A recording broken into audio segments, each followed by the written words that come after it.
खुदावंद यीशु मसीह नासरी के नाम में आप सब लोगों को पादरी अविनाश का और हमारे घर की कलीसिया का और हमारे church of north India Khanna का आप लोगों को सलाम पहुँचे। आइए आज की इबादत को शुरू करने से पहले दुआ मांगेंगे। खुदावंद यीशु मसीह नासरी जी, आपके वचन में लिखा है कि जो कुछ तुम करते हो वचन से कर्म से सब प्रभु यीशु मसीह के नाम से करो। आज की इबादत को हम भी यीशु मसीह नासरी के नाम में शुरू करते हैं। पिता और पुत्र और पवित्र आत्मा की महिमा होने पाए।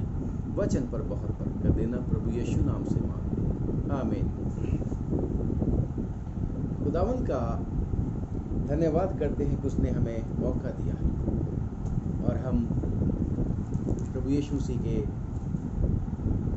ऊपर विश्वास करके उसके लोग बन सके। खुदा का शुक्र करते हैं कि उसने हमें अपना वचन भी दिया जिसको हम अपनी भाषा में पढ़ सकते हैं, सुन सकते हैं, सुना सकते हैं। आज की रीडिंग के मुताबिक, आज के वचन के आज के रीडिंग्स के मुताबिक जो CNA लेक्शन के मुताबिक है, 3 रीडिंग्स हैं एज यूजुअल।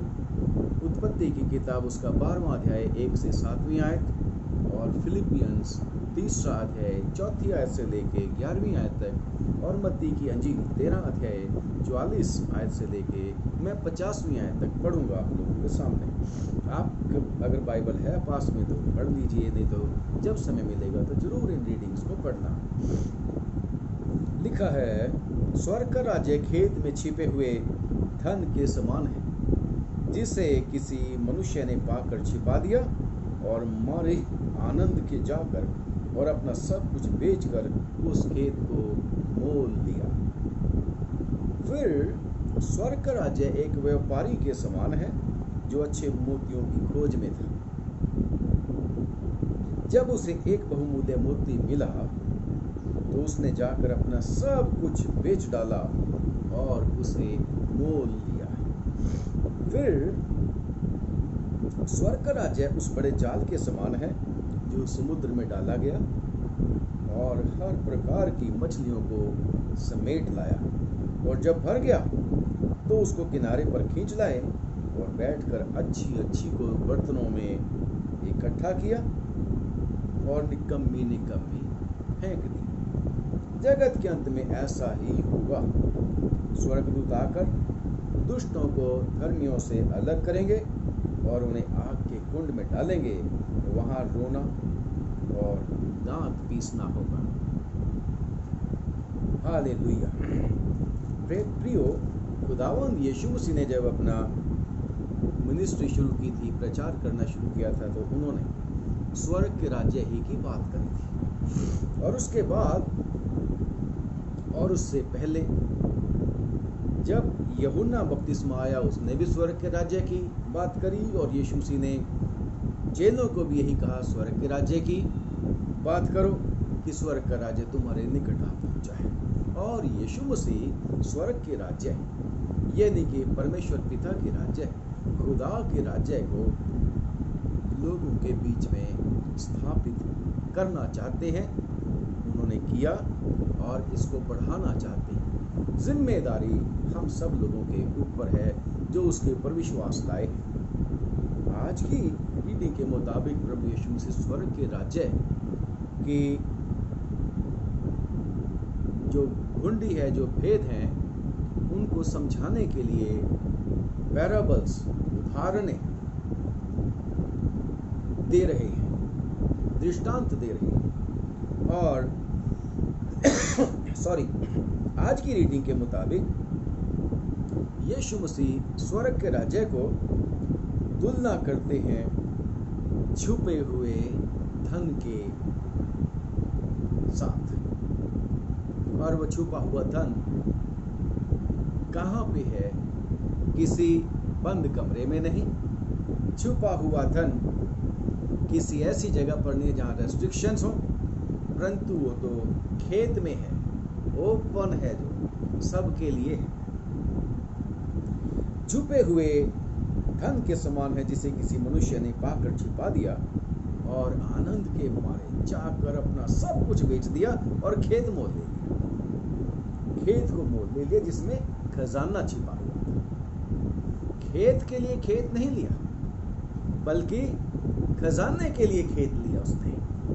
और आज के समझने की कोशिश करते हैं थोड़ा सा। बेशक सबकी अपनी अपनी ट्रांसलेशंस हैं। कई लोग ट्रांसलेशन इसको करते हैं कि वो छुपा हुआ जो धन है वो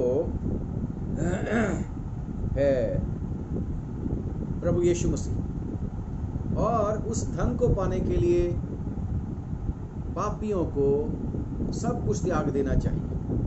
परंतु फिर अनुग्रह की बात कहाँ गई? यस, हम इस बात को जो मैंने अभी बोली है, इसको भी और अच्छे तरीके से समझेंगे। लिखा है परमेश्वर का राज्य खेत के समान।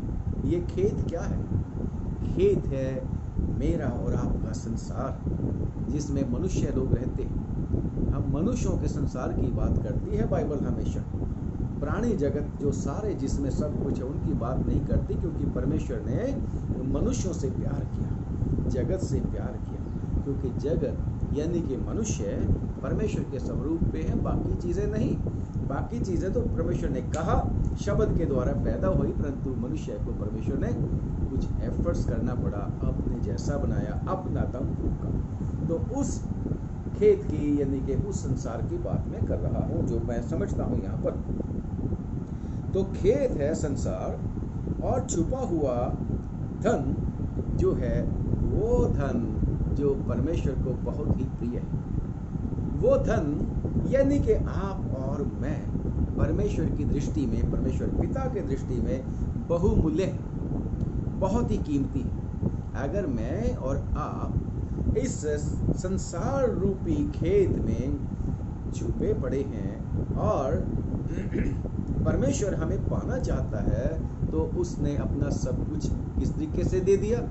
इकलौता बेटा यीशु मसीह नासरी, एक ही बेटा जो उसके कहने में था। यानी बेशक वो हम माने तो yes, Jesus Christ is God incarnate.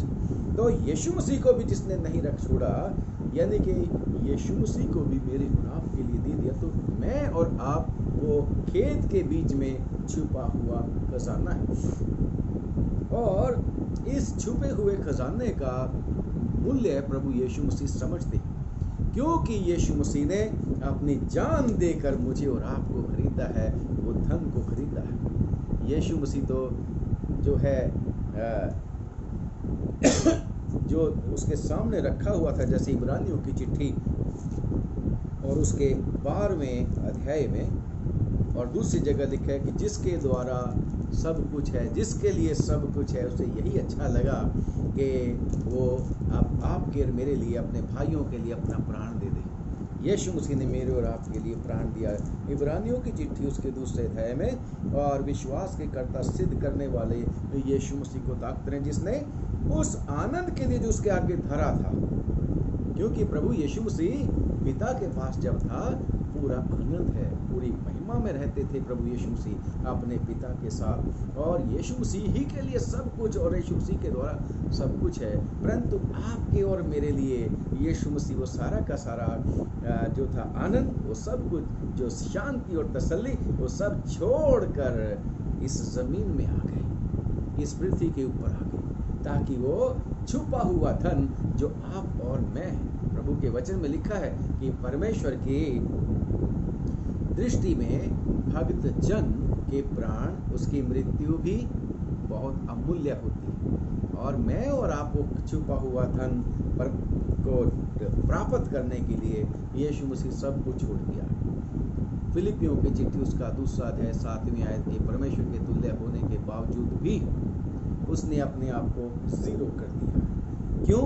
ताकि ये धन जो मैं और आप हैं, जो परमेश्वर से ही संबंधित हैं, परंतु ये शैतान ने आके इसमें गड़बड़ कर दी थी, और हमने जो फैसला खुदा ने हमें करने के लिए दिया था, उसका मिसयूज करके शैतान के साथ उसकी फौज में चले गए, शैतान के ग्रुप में चले गए। परंतु यीशु मसीह को पता है कि हम सब लोग उसकी दृष्टि में अमूल्य हैं, इसीलिए यीशु मसीह ने अपनी जान तक देकर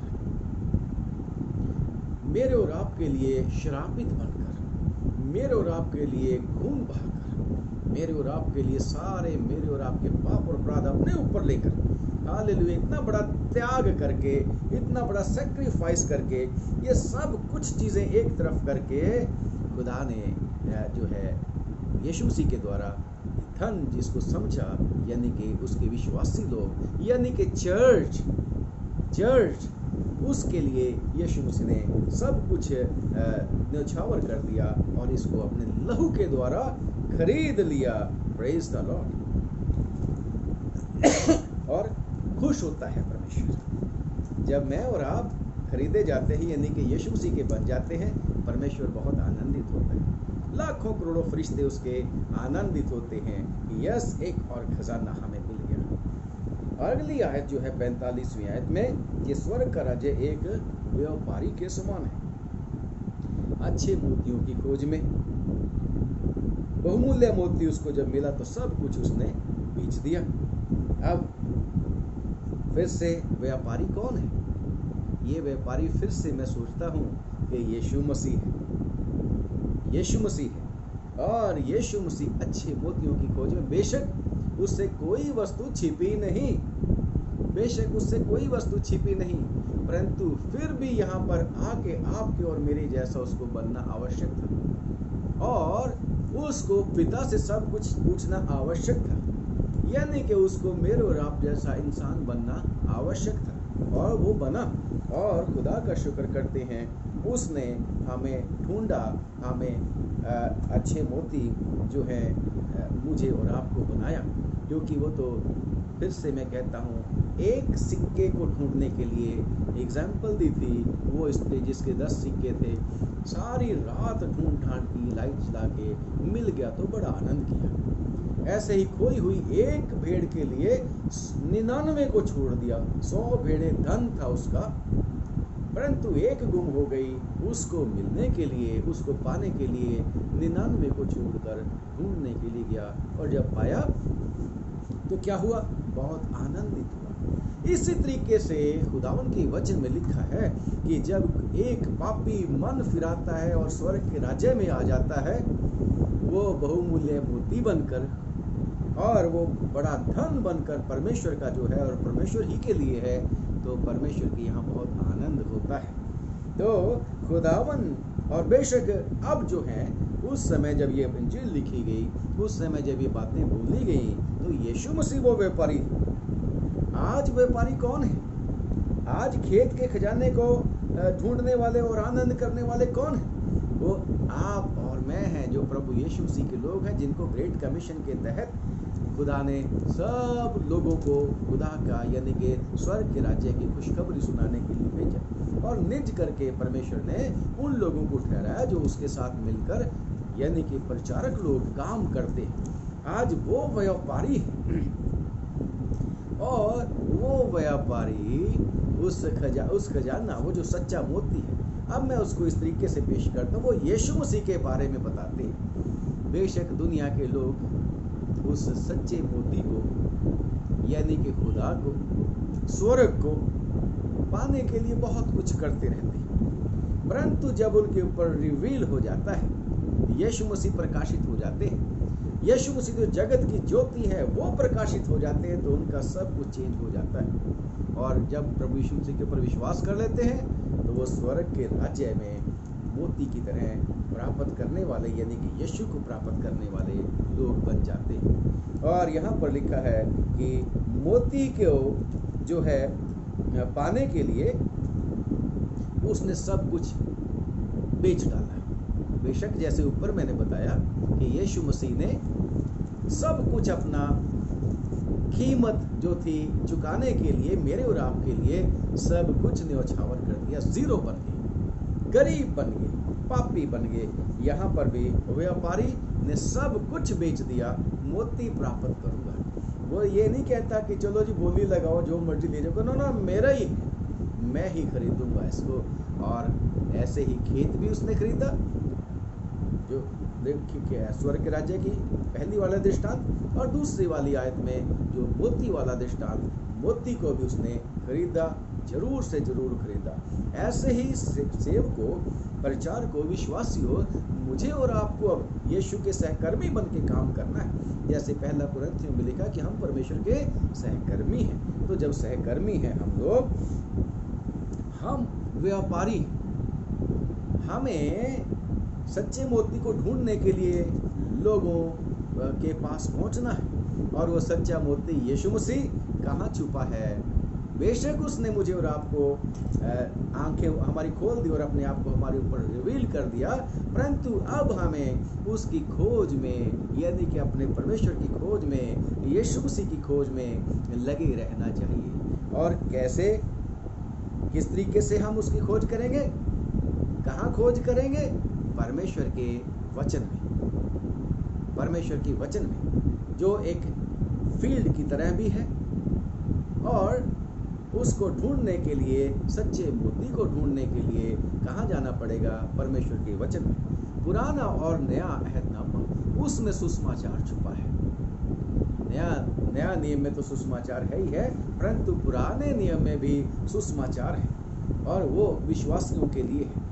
हमें उसमें अपने खुदावन को ढूंढना चाहिए और अपने खुदा को ढूंढ के उसकी आज्ञाओं को, जो वो हमें बताएगा, उस हीरे को, उसको टर्म्स एंड कंडीशंस खेत को परचेज करने के लिए हैं, उन सबको मानना पड़ेगा, जिससे हम उस सच्चे मोती को पा जाएंगे, यानी कि प्रभु यीशु मसीह को। और वो सच्चा मोती हमें जो है, चाहे हम सब कुछ बेचकर उसको प्राप्त करेंगे, सब कुछ बेचकर धन को प्राप्त करेंगे, ठीक है, तो वो सच्चा मोती जो है, एक ही एक मोती है, वो यीशु मसीह है और वो हमें मोर देन रिच कर देगा, अमीर से भी अमीर बना देगा। और जब वो हमारे जीवन में आ जाएगा, जब वो हमारा परमेश्वर बन जाएगा, जब वो हमारा जो है हम उसको प्राप्त कर लेंगे, यानी कि पा लेंगे उसकी दया से, अपने एफर्ट से नहीं, क्योंकि वो अनुग्रह करेगा। तभी हमारे ऊपर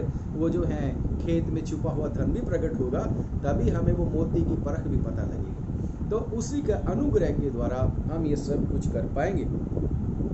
और जब खुदावंद यीशु मसीह को हम प्राप्त कर लेंगे, हमारे पाप और अपराध माफ हो जाएंगे, हमारी गलतियां कसूर सब यीशु मसीह माफ कर देगा, हमारी गंदगी को दूर कर देगा और हमें अपने लहू से धो के शुद्ध और सिद्ध कर देगा। और हमारी सारी टेंशन्स, हमारी चिंताएं, फिक्रें, परेशानियां, जे अपने वायदे के मुताबिक कि मेरे पास हो, अपना बोझ मेरे ऊपर डाल दो, बोझ से दबे लोगों मैं तुम्हें आराम दूंगा। यीशु मसीह के पास आएंगे तो वो आराम और खुशी और शांति और तसल्ली खुदावंद हमें देने के लिए हमेशा तैयार है, और फिर हमें किसी भली वस्तु की घटी नहीं। तीसरी बात, दृष्टांत जो प्रभु यीशु मसीह ने कहा, वो स्वर्ग के राज्य की तुलना बड़े जाल की तरह, उसकी तुलना बड़े जाल के साथ की गई, जो समुद्र में डाला जाता है।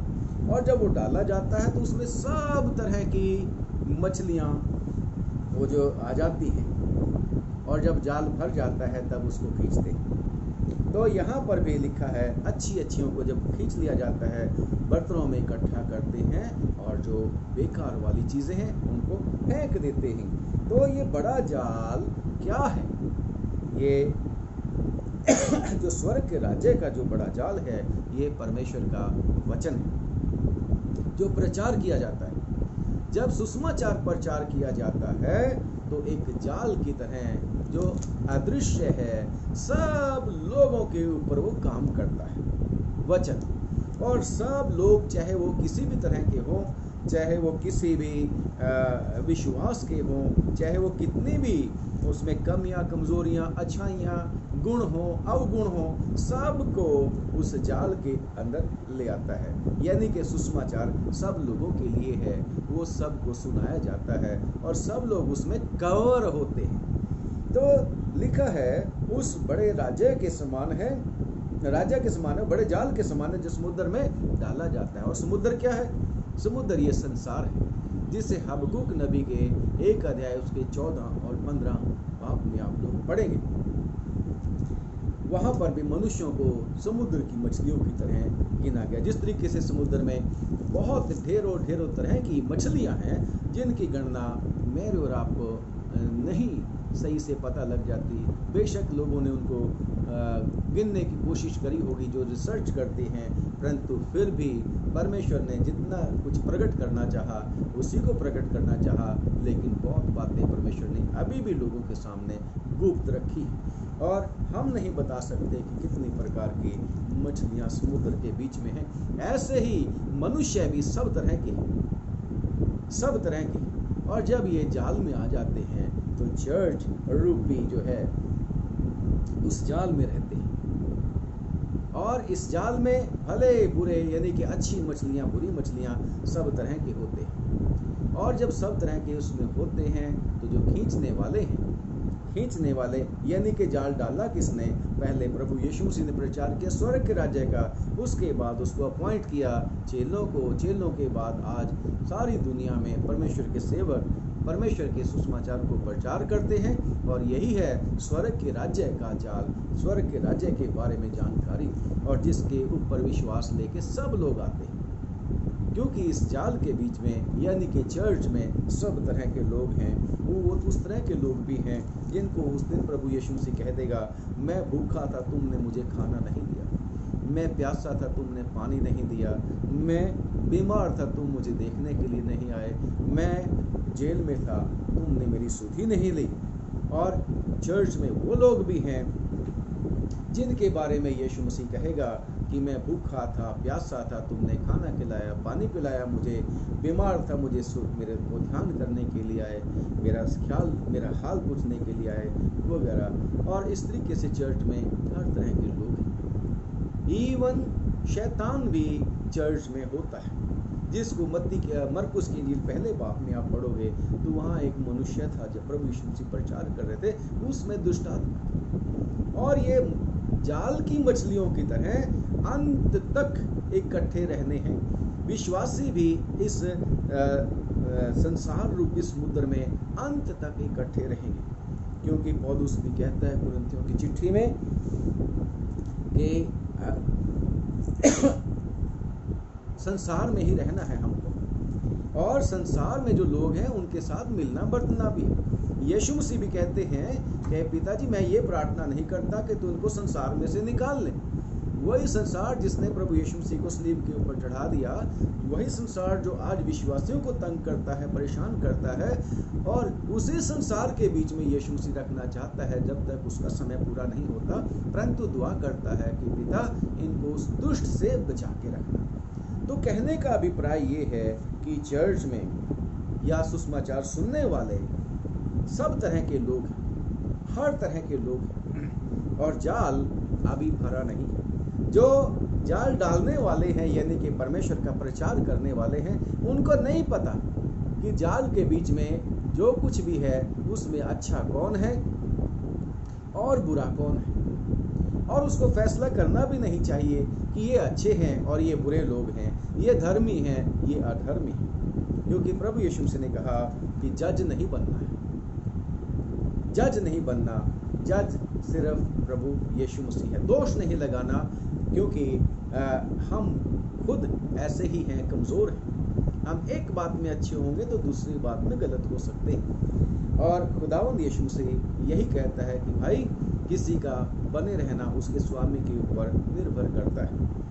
और दास अगर सचमुच में प्रभु की दया होती है, उसका अनुग्रह होता है, तो लिखा है वो दास स्थिर भी कर दिया जाएगा। इसलिए हर किसी मनुष्य को उनका जज बनना हमारा काम नहीं होना चाहिए, बल्कि ये जजमेंट तो खुदावंद यीशु मसीह के हाथ में है, किसको धर्मी बनाना, किसको नहीं बनाना, किसको राज्य में लेके जाना, किसको नहीं लेके जाना। सब लोगों की दृष्टि में वो पापी जो था, जो डाकू जो था, वो बुरा आदमी था, जो सलीब के ऊपर प्रभु यीशु मसीह के साथ चढ़ा हुआ था। 3 डाकू थे प्रभु यीशु मसीह, 3 सलीबें थी, एक पे प्रभु यीशु मसीह, दाएं बाएं 2 डाकू भी चढ़ाए गए थे। लोगों की दृष्टि में वो डाकू बहुत बुरे थे, परंतु जिसने पश्चाताप कर लिया था प्रभु यीशु मसीह की दृष्टि में बहुमूल्य। तो यीशु मसीह ने उसको अच्छी मछली की तरह अपने साथ रख लिया, अपने बर्तन में रख लिया। इसलिए मुझे और आपको विश्वासियों को, जो प्रभु यीशु मसीह के ऊपर विश्वास करते हैं, किसी को कंडेम करने की अथॉरिटी नहीं। बेशक हम करते हैं, बेशक हम बहुत करते हैं, क्योंकि हम गलतियां और कसूर करने वाले मनुष्य मात्र ही, मिट्टी ही तो है, मिट्टी में फिर मिल जाएंगे। अरे भाई, यीशु मसीह ने कह दिया, भाई को मूर्ख भी नहीं कहना, बेवकूफ़ भी नहीं कहना, परंतु हमारे मुंह में से तो ये शब्द जाते नहीं। अक्सर ही हम इनको बोलते हैं, परंतु धन्यवाद उस परमेश्वर का जो हमारी इन बेसमझियों का लेखा नहीं लेता।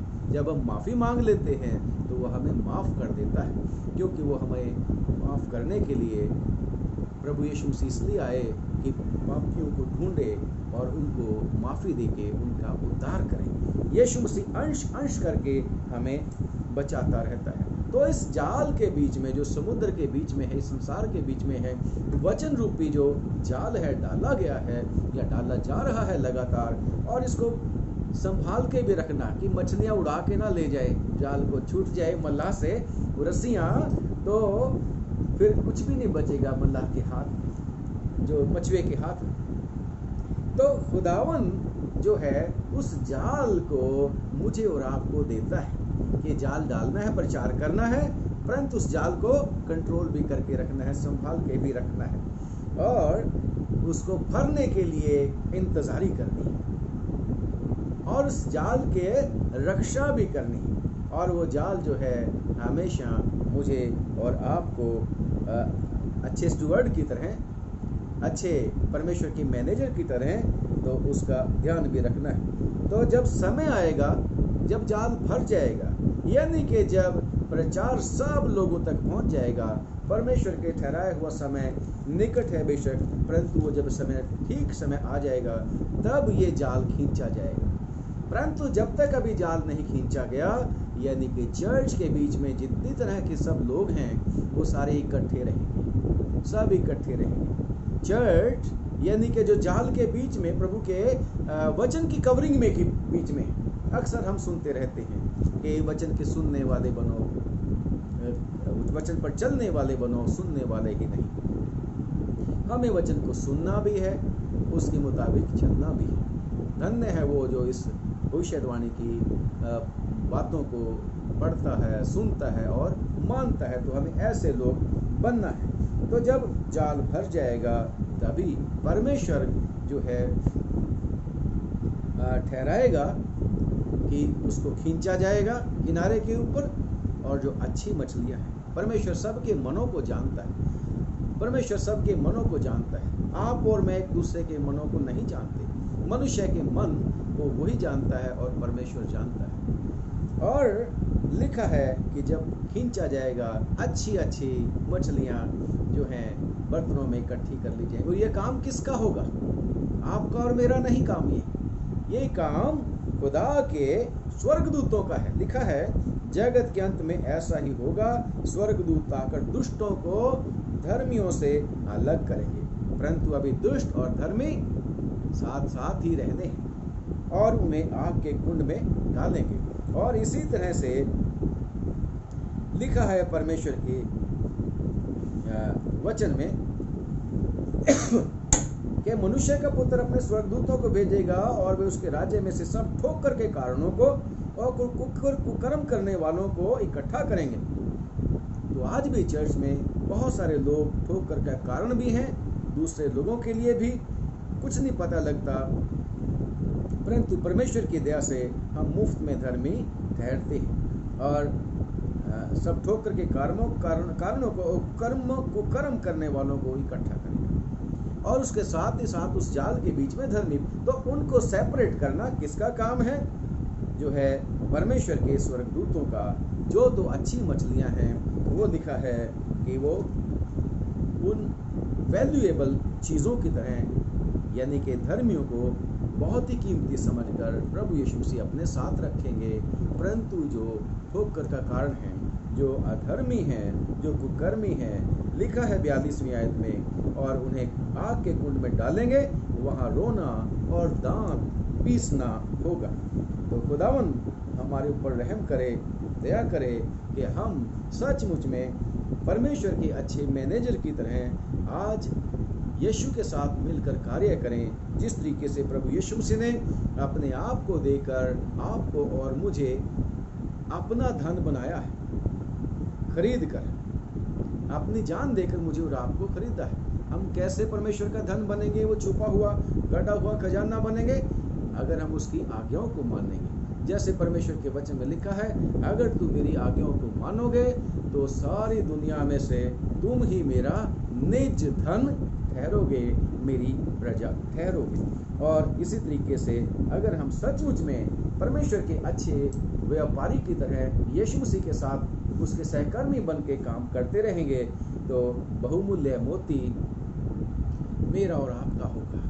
और वो बहुमूल्य मोती यानी कि प्रभु यीशु मसीह वही है जिसमें सारे भंडार छुपे हैं। जैसे कुलुसियों की चिट्ठी में लिखा है, कुलुसियों की चिट्ठी और उसका 1 बाब और उसकी 19वीं आयत में भी पढ़ेंगे और उसका 2रा बाब और उसकी 3री आयत में भी हम उसको पढ़ेंगे। लिखा है, क्योंकि पिता की प्रसन्नता इसी में है कि उसमें सारी परिपूर्णता वास करे, यानी कि प्रभु यीशु मसीह जो सुच्चा मोती है उसमें। और लिखा है 2रे बाब में, कुलुसियों 2:2 में, ताकि उनके मनों में शांति हो और वो आपस में प्रेम से गठे रहें और वे पूरी समझ का सारा धन प्राप्त करें और परमेश्वर पिता के भेद को अर्थात मसीह को पहचान लें, जिसमें बुद्धि और ज्ञान से सारे भंडार छुपे हैं।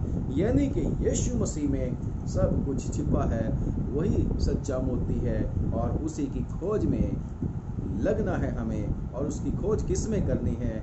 वचन में, पुराने और नए नियम में। और साथ ही साथ हमें उसके साथ मिलकर वो जाल रूपी जो है बड़े जाल की तरह जो है परमेश्वर का प्रचार करना है। परंतु जब प्रचार करना है तो कैसे करना है? मर्जी से नहीं, अपने तरीकों से नहीं, कुछ नहीं मिलेगा। क्योंकि पतरस भी प्रभु यीशु मसीह क्या कहने लगा, हमने सारी रात मेहनत करी, कुछ नहीं पकड़ा। परंतु यीशु मसीह ने जब उसको कहा दाहिने डाल, तो जब जाल दाहिने डाला गया तो जाल को खींच नहीं सके, इतनी ज़्यादा मछलियाँ उसमें आ चुकी थी। तो हम सब भी लोग अगर प्रभु यीशु मसीह की गाइडेंस में अपना जो है परमेश्वर का प्रचार करेंगे, यानी कि जाल को डालेंगे और उसके बाद उसकी रक्षा भी करेंगे, ध्यान भी करेंगे जो कुछ जाल के बीच में है, तो तभी मैं और आप जो हैं उसके अच्छे कर्मचारी बन सकेंगे, अच्छी मछलियाँ बन सकेंगे।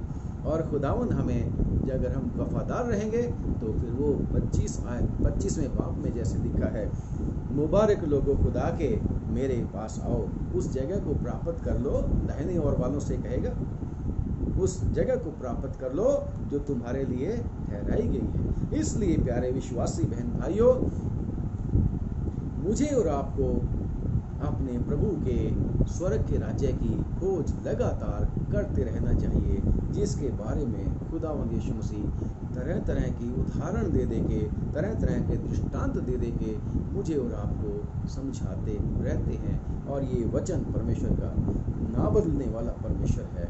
ये ऐसे ही मुझसे और आपसे हर समय जब भी हम पढ़ेंगे इसको नए तरीके से हमें समझ देगा। परमेश्वर आप सब लोगों को बहुत बहुत बरकत दे और आशीष दे। और बेशक जैसे खुदावंद यीशु मसीह ने अपना सब कुछ मुझे और आपको खरीदने के लिए दे दिया, ऐसे ही मुझे और आपको भी प्रभु के लिए सब कुछ देने के लिए तैयार रहना चाहिए। जैसे पौलुस रसूल भी कहता है, जिन चीज़ों से मुझे लाभ पहुंच सकता था मैं उनको कूड़ा समझता, और यीशु मसीह के लिए हर तरह के त्याग के लिए वो तैयार। और जो पहली रीडिंग थी 12वां अध्याय उसका 1 से 7वीं आयत उत्पत्ति की किताब से, इब्राहिम भी अपने जन्मभूमि को, अपने पिता के देश को, अपने देश को, अपने सगे संबंधियों को छोड़कर प्रभु के पीछे आया और उसको परमेश्वर ने बहुमूल्य समझा और खुदा का शुक्र करते हैं। आज वो विश्वासियों का पिता। चेलों ने भी कहा कि हम भी सब कुछ छोड़कर तेरे पीछे हो गए। और यीशु मसीह क्योंकि बहुमूल्य है, उसकी खोज में सारी दुनिया है। तो पौलुस उसको जो था यूहन्ना, उसका भाई जो था उसका यूहन्ना की अंजील में पतरस का भाई तो वो भी जब अपने भाई को मिला तो क्या बोला पतरस को जाके, शमौन पतरस का भाई इंद्रियास, हमें मसीह मिल गया। बड़े खुश थे। और उसने फिर जाके फिलिपुस को बताया हमें मसीह मिल गया। और फिलिपुस ने जाके क्या बोला उसको नतनएल को, हमें मसीह मिल गया जिसकी हम खोज में थे। तो और कितने वो खुश हुए। और जब उनको मसीह मिल गया, यीशु मसीह मिल गया, तो कहते हम सब कुछ छोड़कर मसीह के पीछे आ गए। तो मैं और आप भी यीशु मसीह की उस बात को ध्यान रखें कि अगर कोई मेरे से ज़्यादा प्यार करेगा अपने घर के किसी भी मनुष्य को, मेरे योग्य नहीं। खुदावन हमें ताकत दे। प्रभु यीशु धन्यवाद, आज के वचन के ऊपर तेरी बहुत बरकत चाहते, आशीष दे दे, 100 गुना फल आने में मदद कर। प्रार्थना करते हैं जो लोग इस समय बीमार हैं, कोरोना की शिकार हो चुके हैं, वायरल के शिकार हो चुके हैं, डेंगू हो गया है, ओ यीशु नासरी, और भी कई तरह के इन्फेक्शन है, यीशु नाम से उनको चंगा कर। हम निज करके उन लोगों के लिए दुआ मांगते हैं जो प्रभु यीशु मसीह तेरा नाम लेते हैं, क्योंकि प्रभु वो तेरे हैं। यीशु तूने उनको अपने बहुमूल्य खून के द्वारा खरीदा और अपने बना लिया। और यीशु मसीह के नाम से हम दुष्ट की इन ताकतों को, इन बीमारियों को, इन तकलीफों को डांटते छिड़कते हुक्म देते हैं कि यीशु मसीह के नाम से विश्वासियों को छोड़ दें। आए खुदावंद यीशु मसीह, तू दया करके तरस खा के अपने वायदों को पूरा करना कि तूने कहा कि मैं ज़माने के अंत तक तुम्हारे साथ हूँ, मैं तुम्हें कभी छोड़ूंगा नहीं, कभी तुम्हें त्यागूंगा नहीं। अपने लोगों को बर्दाश्त से बाहर परीक्षा में ना पड़ने देना, बल्कि जल्दी निकाल लेना। दया करके प्रभु बचा के भी रख इस महामारी से, तू इसको ख़त्म भी कर सकता है, तेरे द्वारा सब कुछ हो सकता है। मेहरबानी कर, हमारे देश पर रहम कर, हमारे देश की सरकारों पर प्रभु जी रहम कर, ताकि ठीक से इंतज़ाम किए जा सकें, अच्छे रूल बन सकें, और इस महामारी का मुकाबला जब तक तो इसको ख़त्म नहीं करता, इसका मुकाबला करने के लिए लोगों को सक्षम बनाया जाए और सारे प्रबंध किए जाएं। पूरी दुनिया में से इस महामारी को दूर कर, ताकि खुदा सब लोग तेरी दया से, तेरी मेहरबानी से फिर से राजी खुशी रहें और मिलकर रहें, तेरी महिमा करें, तेरा शुक्र करें, तुझ में बढ़ते चले जाएं, प्रचार का काम भी और अच्छे से होता चला जाए, सब बात में तेरी मर्जी पूरी हो। हम सब कुछ मांगते हैं खुदावंद यीशु मसीह के नाम से, सुन ले और कबूल कर ले, आमीन। एक बार फिर से आप सब लोगों को जय मसीह। अगर अच्छा लगे तो वीडियो को शेयर करना। खुदावंद आपको आशीष दे।